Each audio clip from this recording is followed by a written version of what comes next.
Hello, welcome to the Joe Cortez Show here in Las Vegas, Nevada, the boxing capital of the world. This week we have a special guest on who's up and coming. He reminds me a lot of myself when I was coming up in the amateur ranks. He's not a professional yet, and his father, Robert Merriweather, is not Mayweather, it's Merriweather. He comes from Louisville, Kentucky. Robert Jr. is a 17-year-old. He graduated from Audi High School here in Las Vegas, Nevada.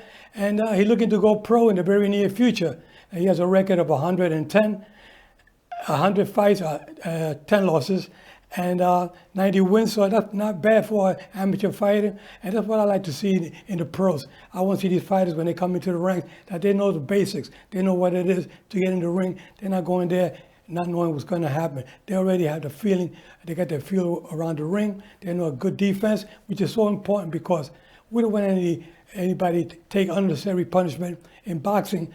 And that's why we have a lot of amateur fighters today that are learning the right way. And the name of the game is hit and don't get hit. Now, his father is an ex-Marine. He fought in the Camp Lejeune, and he was also in Germany at a boxing team. And now he's here in Las Vegas training his son to get his son up in the pro ranks. So we're looking forward for a great show today. A lot of information to you folks out there listening about the ups and coming fighters and, of course, what to do to keep your son off the streets, out of gangs, out of drugs, going to boxing or any sport. But boxing, Robert Jr. chose boxing, and his father, Robert Sr., decided to take control of his fighter's career, which is his son's a good thing, and we want to see them go places. Welcome to the show, guys. Thank you. Okay. So we're very pleased to have you on the show, Robert Jr. Tell me a little bit about you here in Las Vegas. Now you're training. Which gym are you training at right now? Right now I'm training at Mayweather's. Floyd Mayweather's gym? Yes, sir. Okay. So what do you feel when you go into that gym? Do you feel like this is what you want to do for the next years of your life in boxing? Oh, for sure. It's a winning atmosphere over there, so it keeps me motivated to want more, and he has set records that I want to break. So. Oh, you want to break his record, huh? Yes, sir. You got a lot of big shoes to fill. I mean, it's a good thing to do what you're doing. I mean, you're definitely heading on the right track, in the right direction. This is why we like to see young folks staying out of trouble, stay occupied, doing the right things, and you have an education, and hopefully maybe one day you may want to continue with your education, because after boxing, there's another life after that. Yeah. And if you make the money that you hope to be making, that you're going to know how to use that money and not spend it crazy and end up broke at the end like most fighters. You want to be smart enough to invest that money into some kind of a business. Yes. You know? Now, his father, Robert, can you tell me a little bit about yourself? I did 5 years in the Marine Corps. I boxed for a year in the Marine Corps. Okay. And now I'm an electrician and trying to head my son in the right direction. Yeah, well, make sure he got that good electric in his body too. He's electrifying. Yeah, be electrifying in that ring, man. Yes, That's sir. what we need. So we want to make sure that these young fighters are heading in the right direction. And I'm sure with you as father, you're going to get good results from your son, because I see throughout the years, I've seen even like Floyd Mayweather Jr., his father trained him and taught him the game and taught him very well. They seem to listen a lot more when you know it is your father training you, because there's more respect and there's more learning, because you pay more attention, because you were paying attention since you were born. Your father was there at your side, you know. So now he got you again to get you on the right track, to keep you on the direction to become a world champion one day. Now tell me your amateur fight. How was it in the amateurs for you? I went 10-0 at first, and then it was a little downhill where I lost my first fight, my 11th fight, and I had a little doubt. But after that, I learned I had to work a little harder to compete, and I worked harder, and I went to nationals and started winning nationals, and I thought this sport was for me. Yeah, so you learn that not only that in boxing, but in life in general. We learn that sometimes we make mistakes, but that we learn from mistakes, it makes us a better person. I made mistakes. Your father, I'm sure, made some mistakes, and we learn and we become better parents, better individuals out there, and you're gonna learn the same thing as well. And it probably will not be the first and last time, that some mistakes we make in life, but you learn from them. It makes you a better person. And that's why we got to learn. And when you talk to other kids that are coming up, like the way you were coming up, tell them the same thing, because the thing is that we have to know that we are going to make mistakes. Nobody's perfect out there, And I know I made a lot of mistakes. Even as a referee, I made some mistakes. I look back now and say, well, I could have done certain things different. But I learned a lot when I was doing the 4-round fights and the 6-round fights. Then when I became a top-notch referee doing the main events, I was prepared much better. Even then, you make some mistakes. Like I said, nobody's perfect. You just keep going. So I'm sure that you'll end up going in the right direction in due time. Every step you take is a learning process. And never look back. Always go forward. Rearview mirror, forget about that. People look in that rearview mirror when you made the mistake. No, keep looking forward. Forget about looking back. So always remember that and keep that in mind. I think fighters, there was a fighter, I think it was Freddie Pendleton. He was a lightweight back years ago, back in the 70s. And I remember he had like 20 and 15 record, but you know what? His trainer said, you know what? I believe this guy. He got a new trainer, and the trainer said, I believe this fighter. He can make it. I think he has potentials, and the kid became a world champion. You see? So that means that he learned from all those mistakes. He learned a lot. So don't always feel like, even Muhammad Ali, when he lost, when he lost to Frazier, but he came back and beat him, and he had other fights. Some of the greatest champions have lost. Canelo Alvarez, one of the best fighters out there, he got that one loss on his record. He said he learned so much from that fight when he fought Floyd Mayweather. And he learned a lot that night and made him probably one of the best fighters in boxing today. Canelo Alvarez, he's fighting out for the light heavyweight championship coming up in the next May 7th here in Las Vegas. Not going to be an interesting fight, but he said he learned so much from that fight. So don't ever let people put you down because you have a loss. That's not, you can have 2 losses, 3. Freddie Pendleton had 15, and look, became a world champion. So there's always hope if you give it all you have. As a father, what are you doing now? Are you training other kids or only your son? No, that's my son. Your son, okay. What do you see in his career? What do you see as far as the way you're training him? You see what kind of steps are you going? He's always been a natural boxer. Uh-huh. So as far as his levels, he's always been a level ahead of everybody else as far as kid-wise. But now we're stepping up into moving around with the pros. He does great. He holds his own in there. So I see him being a world champion. Good. Now I know when you won you were the best. When you became the Golden Glove, National Golden Glove champion, you was chosen the best fighter in that tournament, right? Yes, sir. Okay, and also when you graduated high school, you got good grades, and you was also one of the outstanding students in the school, right? Yes, sir. That's what we like to see. You make us all proud of you, because that's what we like to see.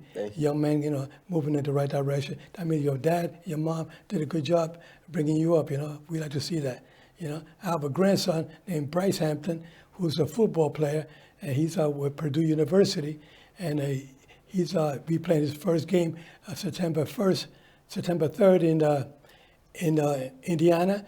That'll be his first game with Purdue University, and he reminds me a lot of yourself. He was always outstanding in everything he did, a step above everybody else out there to be the best out there.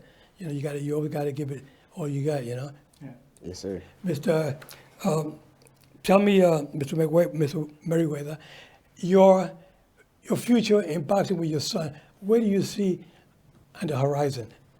Well, coming up, we have we're trying to set him up with his first fight here in the near future, like you said. And we're gonna, move him at the right pace. Right. But I see him going pretty far. Yeah, now there's some fighters, only a handful of fighters, sometimes they turn out pro at the age of 17. You have to get a special permit from the commission, Nevada State Athletic Commission, and they got licensed to fight at the age of 17. Normally, you have to be 18 to go pro. But they look at your record, they see your background, that you're an outstanding amateur fighter. They say you even graduated high school when you were 16, right? So that means that you are above everybody else out there. So the commission will look at that and say, yeah, we give him a license at the age of 17, but you have to make sure you're ready for that first pro fight. You don't want to go out there and be a loser the first one. Yeah. But you know what? Even if you did lose, like I said before, it's a learning process, you know. But you got to take that shot. But I mean, it's good to be ready, you know. Hit, don't get hit, you know. Are you a puncher, boxer puncher? What are you? I definitely consider myself a boxer, but sometimes I get a little ahead of myself and try to be a boxer puncher. But I think I'm a boxer for the most part. Yeah. I like to keep my jab out there. Most of my punches come from my lead hand. Hooks, jabs, everything is coming from my lead hand, setting up my power shots. So You're always moving. Yes, sir. Keep the head moving all the time. Boxing moving. boxing like Ali, I would like to say. Yeah. Yes, sir. But with your hands up, not down like he did. I mean, they're all over the place. They're all over the place. See, Ali did a lot of mistakes he could get away with that fighters can't get away with. See, like you're a tall guy. I got a good tall friend here in the audience. He's a 6'9", and this guy, he can go back like Ali used to go back, and couldn't catch it because he was so damn tall. See, so you got to just, that's okay for the tall fighter. What's your height now? I'm around 5'7", 5'8". Okay, that's good height. Good. You're a featherweight right now. Yes, sir. You're looking probably by the time you blow up to be a welterweight eventually, that's where you're going to go, 147, maybe even 154. You never know. Floyd Mayweather, I know no relation to you, different name, they spell the name differently, but Floyd, same way. He was a featherweight, super featherweight, lightweight, super lightweight, junior welterweight, and super welterweight. Yeah. And he became champion in all those divisions, as he got older. Same thing will happen to you. You're 126 now, you're 17, you're definitely going to be 147. And you got the height, so you got the smarts up here. So you got to know, like I said before, hit, don't get hit. You use good lateral movement in that ring.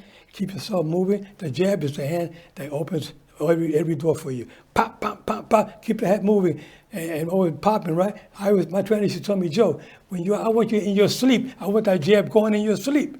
You see? And that's where he wanted us. No matter what you're doing in that ring, you can't stand still too long. You got to pop, keep it going. Pop, keep it going. The guy move. Even if you miss, he got to be blocking. So even if you hit the gloves, you're hitting, pop, pop. You're moving. And that's where you become a real smart fighter.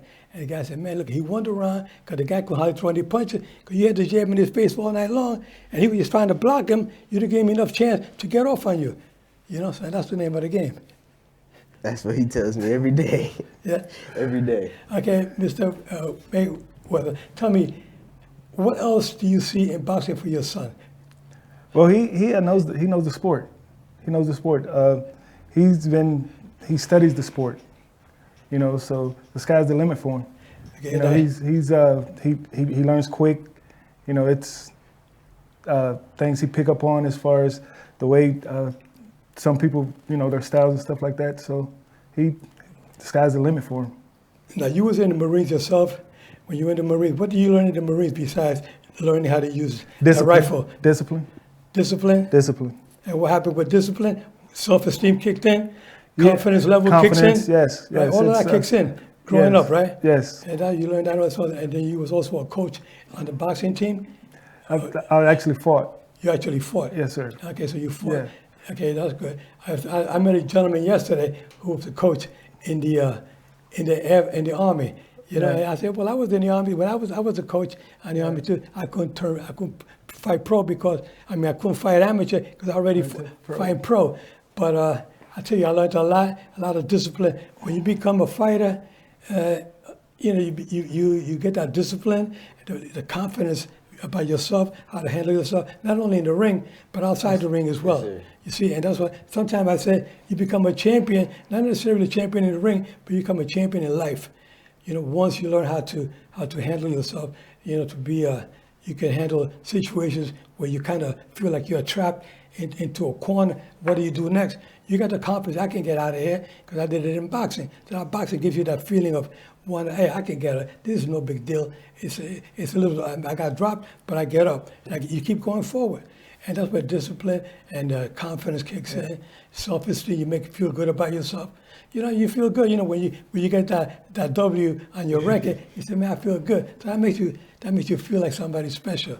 You know, and that's the thing you got to do in life, and not only in the ring, outside the ring. So important. A lot of individuals become great athletes, but they don't know how to handle themselves outside the ring. Yeah. And then what happened? Their whole careers fall apart because they didn't handle it right. So you have to say, I got to do it right. Have somebody, you're lucky you have your father at your side who can help guide you, making sure that you stay on track. Sometimes some fighters seem to fall off track when they head in the right direction. You hear about fighters going into drugs, and which is a big no-no in boxing. You know, you want to be a good fighter. You don't want to be a cheater to get a win. How can you look in the mirror and say to yourself, I won this fight knowing that you did something illegal? No, you got to do it the right way. Fair, square, clean cut, and you seem like to be that kind of gentleman. Yes, you're going to definitely go become a championship material. I told that to Devin Haney. When he was 10 years old, he was fighting for the National Junior Golden Police Athletic League up in Mesquite. When he was only 10 years old, I said, son, come here. I said, where's your dad? He said, he's your trainer, right? Yeah, bring him over here, please. But he brought his father over. And I said, sir, you know, your son is championship material. And not too long ago, I posted on my website, I put a picture of him and I back then when he was 10 years old, and a picture of him and I, and he's 20 years old, but with the green belt around his waist. WBC champion at the age of 20. So 10 years later, I predicted that this kid was going to be a champion, and he was. You know, so they put me on the team with them as an advisor for them. I was with them for a while, helping them out with some things. You know, he came over to my house with his father, and he came over with a beautiful BMW and a nice car. I said, man, you're doing pretty good for a 20-year-old, huh? I said, but don't spend all your money on all these luxurious fancy cars, because you're going to lose all your money quick. He said, no, sir, we know what we're doing. We're not going to go crazy. But he's a good kid, and now he's a world champion today. You know, Devin Haney, yes, he has good boxing skills. And, you know, he got a good competition in there in his weight class that he's going to be fighting. Hopefully they got Ryan Garcia. You got Gervonta Davis. Mm-hmm. Have you sparred with any of these fighters? Yeah, I sparred with Devin before, and I sparred with Tank Davis. Uh-huh. I was in Tank Davis camp for when he fought Leo Santa Cruz, yeah, and when he last fought Pitbull, Barrios. Yeah. Yeah, and I wasn't in the last one. I had a little injury, so I wasn't able to make that one. But if I didn't have my injury, they would have allowed me to be in there too. Right. But so you feel like you're pretty confident the way you handle yourself in the ring with these fighters who are world champions, some of the best. You feel pretty confident working with them? Yes, sir. I feel like I have what it takes to compete and put my name out there just like those guys. Yeah. So. Yeah, that's good. And that's good, you know, because they'll eventually be watching you. They see you now, they say, okay, that kid's got potentials. And they'll see you, and they'll say, you know, before you know it, you become a world champion. And you say, hey, I did it just like that. They're influencing you. You watch these fighters coming up, you say, they started the same way I did. Look at them today, you know? And that's where you want to head, in the right direction. Always be humble, you know? Be humble and be smart, yes, you know? Sir. You know, and pay it forward. That's so important, right? Yes, sir. Okay. What else you want to tell us, Pops? Overall, he's a good kid. Yeah. He's a good kid. Yeah. He's very humble. You know, he's basically lived in the gym since he was 7. Is that right? Yeah. So, you know, sometimes I gotta catch myself to where, you know, he still wants to be a kid sometimes, you know. So I think we all do sometimes. Yeah. When he gets into that point to sometimes you just want to relax. Yeah. Well, you know, sometimes like I said before, we make a little mistake. Say, wait a minute, you know, I got to be a little bit more serious about my job in here. This is not a game. You know, you don't play boxing. Mm-hmm. You know, you can play basketball, you can play football, you can play basketball, anything. But in boxing, you don't play that sport. We're in the hurt business. Yeah. Right. You know? And you make sure that you don't want to be on that side of getting hurt. You know, you don't want to hurt the guy. Maybe I should say, I don't want to hurt the guy, because I'm not that kind of a guy to make anybody hurt. But you know what? So I try to knock him out so they don't feel too much pain. But anyway, but I tell you that having you guys on the show like this is so important because there's other youngsters out there watching that want to be, you be like a role model for these kids, you know. I did it and I still do it. I still go out there and get involved in the community to help out the young kids coming up. Even some of the junior adults coming up the ranks, they make some mistakes. Some of them are into drugs, some of them become criminals, they do bad things, and I try to get them on the right track. I believe in giving people a second chance, but sometimes you get some people that can't seem to get out of that rut. They're in there, they went bad, they can't seem to change. Those guys end up either 6 feet under or in jail for the rest of their lives. And that's one place you don't want to be, you know? I mean, I've never been in jail. The only time I've been in jail was when I went to Rollway Prison to referee a boxing match. And they had it, and we walked into that Rollway Prison and the Victorville Prison in California as well. I walked in there to give a lecture to some of the prisoners, and just walking through there, and that feeling of being in prison is not a good feeling. So we have to try to say to yourself, that's one place I don't want to go. I want to make sure that if I see something that's not mine, I'm not touching it, you know? Or if I do touch it, I'm going to turn it in, because it's not mine, you know? Because I don't want to do anything wrong. That's the way my mom taught me coming up. So I'm a single parent son, and my mother was by herself. She had raised 4 boys. She was single parent, and she brought us 4 boys by herself, and she kept us on the right track, always told us not to do certain things. And I always remember. I never forgot the things she taught me and not to do it. And I lived by that my whole life. And I taught that through my 3 daughters. Same thing. You know, if you find a penny, it's not yours, pick it up and give it to whoever it belongs to. Something that's not yours, you can't take. Don't commit any crimes. Even the minor crimes, they could be minor to you, but somebody else is big. You know, somebody can lose $100, no big deal. Yeah, but that $100 was part of their rent or money for the baby they're going to take home.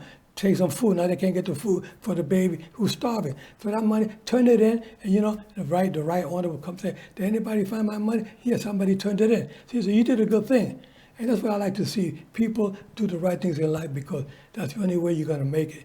To be a good person, caring, loving, and giving, and always pay it forward. Yes, you know, it's nothing wrong with that, let me tell you. Yeah, 'cause I live by that, you know. And sometimes people will take advantage of your kindness. Sometimes they take your kindness for being weak. But if you know in your heart you're doing the right thing, God is watching over you, and He'll guide you in the right direction, you know. Yes, sir. Okay, so what else you want to tell us before we wrap it up? We got some minutes to go. But tell us a little bit more about your career, where you look to be 10 years from now after you become world champion.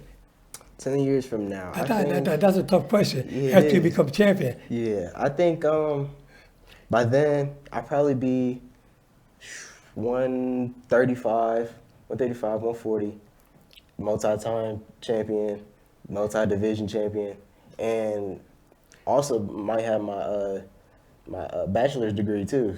So 10 years from now, anything can happen, right? But I think I have so many options I can have right now that I'm looking for not just one thing and not just being a champion, but also having my degree and being a multi-division champion and beating, having a pound-for-pound champion, stuff like that. So I feel like 10 years from now, I could be on top of the world, in my opinion. Yeah, that's a good way of thinking. And, you know, with the help of God, and that's possible. And you have your father at your side who's going to be there to help guide you through. Everything is doable. You can have that confidence in yourself. You can definitely do it.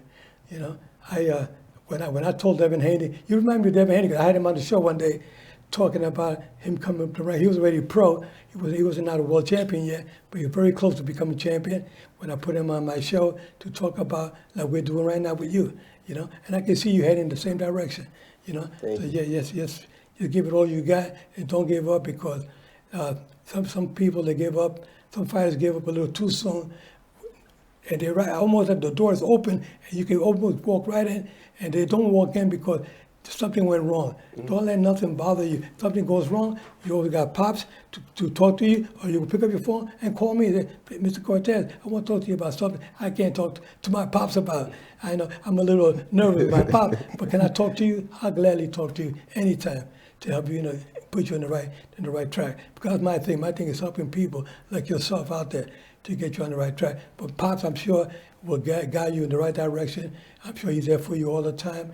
But I can be a backup as a little advisor to give you a couple of pointers, because I have kids myself and I have grandchildren like yourself, and like my Bryce and my Ricky, my two grandsons. I give them good advice. One is 30 and one is 21. You know, and they're over there with my babies, and they're still my babies. They'll always be my babies.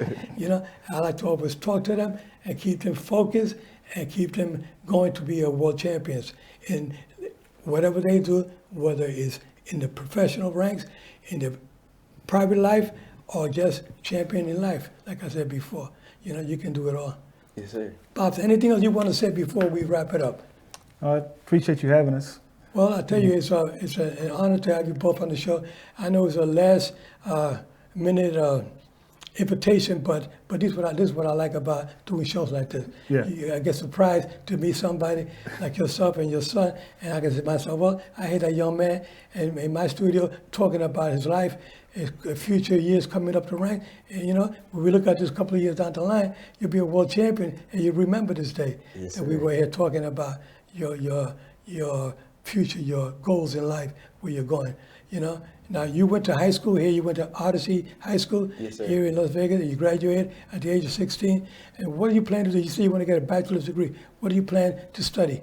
After school, they gave me a scholarship for all the in-state colleges, and I didn't even apply to any colleges. So, because everything was based off of boxing, I wanted to do strictly boxing. But since I got the scholarship, I feel like I should at least try, you know. And I think my dreams were to, like Elon Musk, have like my own cars and all types of technology engineering. Yeah. But I mean, also I'm thinking about being a commentator for boxing, or even a trainer. So, I mean, I have a lot of things that has been going through my mind about after boxing, but right now I still think about, you know, my future in boxing right now. Yeah, that's good. You're definitely heading in the right direction. Now, as far as girlfriends are concerned, what's happening with that? I don't have a girlfriend. You don't have a girlfriend. Okay, that's good to hear that. That's why I threw that tricky question at you, because that's where a lot of fighters make the mistake. You know, they start getting involved with the girlfriends when really you got to focus on your career right now. Yes, sir. You got other things that are more important right now. Girlfriends, you can have a million of them when you're good and ready. But right now, your career, whether you know your boxing and your educational career, you got a scholarship. Take advantage of it, because not many people get a scholarship, you know, for college, and you got that going your way. Yeah, if I was you, I'll take advantage of that and find a way to make it, because then you have the biggest following in the world. sir. Your whole college will be thousands of students will be at the fight rooting for you, rooting for the champ. But anyway, with that said, guys, I just want to say that this week has been a very special week to me, because I've been able to get out there and talk to individuals that I can guide in the right direction, like we are doing today with Robert Mayweather Jr. and not Mayweather, the Floyd Mayweather, the money team. Even though he got the cap on, and for the money team, but they're not related. It's spelled differently, but the heart is in the same direction. He wants to be a world champion like Floyd Mayweather.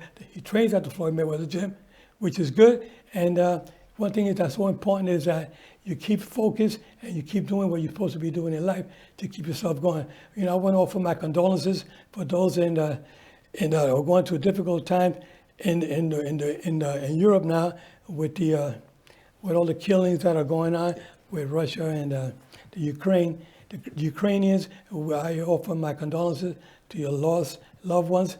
And it's so sad to hear about the women and children that are being killed unnecessarily. I think that no matter where you're from in the world, life is life, and we're all brothers and sisters out there, and we have to care for one another. I want to, again, offer my condolences to the folks out there. And God bless you always. We'll see you guys next week. Take care.